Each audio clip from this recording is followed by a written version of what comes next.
weekend, the UFC was at the apex and the co-main event fight that people should tune in for. They made that a if you don't know, now you know fight between Joe Pyfer and Abdulrazak Al-Hassan. So you're going with the fight that people are watching, you're telling them what they're watching. Matt, coming up this weekend, Jennifer Maia is fighting Viviane Araujo. If you didn't know that, now you do know that. Congrats. So when it does come down to this fight, Araujo on a 2-fight skid, Jennifer Maia on a 2-fight win streak. The contrasts and comparables, they don't end there. Araujo, former champ over with Pancrase. Strawweight champ over with Pancrase. For Jennifer Maia, a champ over with Invicta coming into the UFC. This is where the comparisons end. Viviane Araujo tends to lose second rounds in her fights. Even in the fight that she wins, like the Alexis Davis fight, I think to her Caitlin Chukagian fight, she'll lose a second round here and there. She has a good first round, and then the third round, you got to see if she can squeak it out. But for Araujo, losing these fights, she's a few weeks away from, now her 37th birthday. You just had Jennifer Maia turn 20 or 35 not that long ago. So both fighters, long in the tooth, both high on experience. One out of Serrato MMA, that is Viviane Araujo. You're going to find Vicente Luque, the Bonfim brothers, out of that gym. For Jennifer Maia, with the Monstro, out of Shoot the Box Monstro. But when I look at this fight, Matt, for Jennifer Maia, I go back to her second to last fight against Marina Moroz. What was the talk? Moroz with the volume. Moroz with the grappling. Moroz is going to win that fight. And I was on the island taking Maia. But I didn't have Maia last time out. Because I thought, Casey O'Neill going to bring...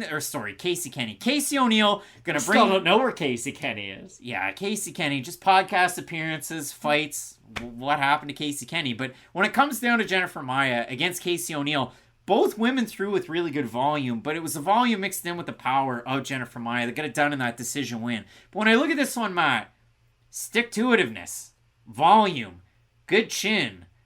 decent defensive grappler. I know Jennifer Maia has all those things, and sometimes Araujo can be a little bit reserved. Now, that's in watching their fights. In numbers, Viviane Araujo has a slightly higher pace in what she throws, ever so slightly, and she absorbs a little bit more damage. So, a negative strike differential for Araujo, to the tune of almost 1 strike per minute.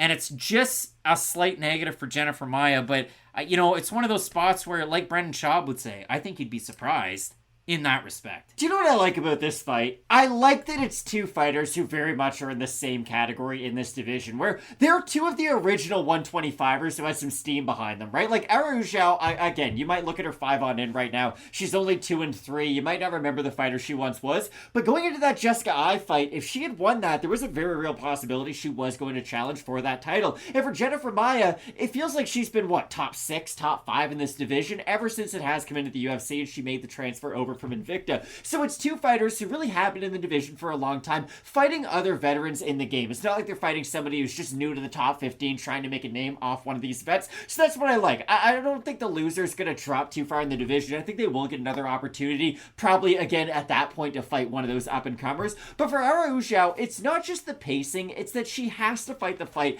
at her style for her to have a lot of success. When she is able to really set up her combinations, get her feet planted, and really make everything perfect, then she can excel, but it is almost like a more volume-heavy Uriah Hall, right? What do we always say about Uriah Hall? It's, hey, yes, the big power shots are great, but okay, we're waiting for them to happen. Araujo will really set up her combinations sometimes to get her feet perfectly into position before she will start to bite on some of those combinations. And I do think if she is able to land in combination and get some of those power shots involved, I think her striking might be a little bit more crisp than Jennifer Maia. But the flip side is, Maia, and you bring it up, is somebody who will crash forward quite a bit. And I do think that's going to have a tendency to really disrupt the rhythm of Araujo, because if she's not able to really set up those combinations, not that anybody wants to see Jennifer Maia just hold Araujo up against the cage for 15 minutes, but it's a spot that's at least going to evaporate some of that range and get Araujo out of a position she could succeed in. Yeah, I mean, everybody remembers Jennifer Maia for her title challenge against Valentina Shevchenko. She was the first, but not the last. UFC 255. She won that round with that takedown. I mean, 255. Moreno not Moreno, Figueiredo versus Pereira. Chairez. If you do look at it overall in the UFC for Jennifer Maia, wins over Roxanne Modafferi, Alexis Davis, Joanne Wood, Jessica Ai, Marina Moroz, Casey O'Neill. Again, some comparables between these two women. They both fought Alexis Davis. They both fought Roxanne Modafferi. The weigh-ins were a concern for Jennifer Maia at one point. Sure. We haven't seen it being an issue lately. But again, this is going to come down to range, to pace, and to foot placement. Those are going to be the big things in this fight. Maia is the slight favorite in the matchup. It might feel like a quick zip of a co-main event, but we're getting you to that main event. We have a look at the Topology votes, Matt. Surprised the odds is there to you. I'm going to say over under 70% Maia.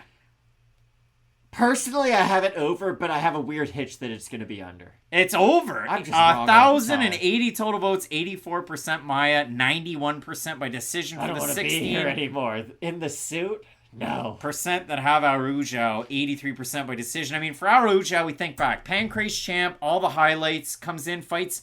Listen, Talita Bernardo is a champ. That was a big overhand. She's a champ outside of the UFC right now. But yeah, Araujo knocked her out in her first UFC fight. If she can get a good kind of work rate in the first round, maybe have a good second round, but stylistically or typically not so much, and then has a good third round. Maybe Araujo can get the win, but I just like the steadiness out of Jennifer Maia. I also have Jennifer Maia, but I brought up that point at the start of the video on purpose. Like, it's weird, right, to be both these fighters in the division right now. You have a new champion who, oddly enough, had a draw with another one of the old guard, but I doubt they're going to run that back for a third time. Grasso, I think, is getting surgery right now anyway, so she's going to be off for a little bit. So both these fighters being the veterans of the division with a lot of these newer fighters making their rise, it's going to be weird to see who they match them up with next. Like, I don't think Maia gets a title shot. Tyler Santos on the shelf, for the and winner. It's not going to be Fyodo, it's not going to be Blanchfield, it's not going to be one of those top fighters, it's not going to be Caitlin Chukagian again. So Tyler Santos probably next for the winner, but both of us in this one going with a Brazilian. Brazilian's going to win unless you get a fight like Chairez and Lacerda. Both of us going with Jennifer Maia to get the win. Matt, main event, Brazil, Nigeria. What a fun fight. It's Edson Barboza taking on Sodiq Yusuff. You're not going to want to miss it. Keep it locked in with Fight Night Picks, we always say. Let's get into it.